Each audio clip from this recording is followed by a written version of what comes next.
ایان اور جادوئی پتنگ۔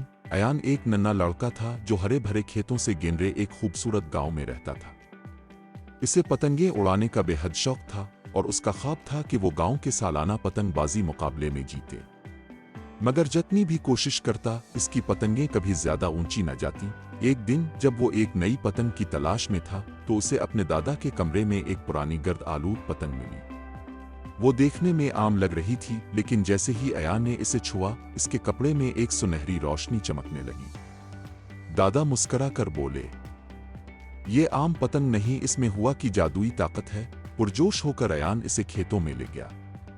جیسے ہی اس نے پتنگ کو ہوا میں چھوڑا وہ سب سے اونچی الفاڑنے لگی، مگر پھر ایک تیز ہوا کا جھونکا اسے دور لے گیا اور ایان ایک جادوئی مہم پر نکل پڑا جہاں اس نے ہمت اور یقین کی اصل طاقت کو دریافت کیا۔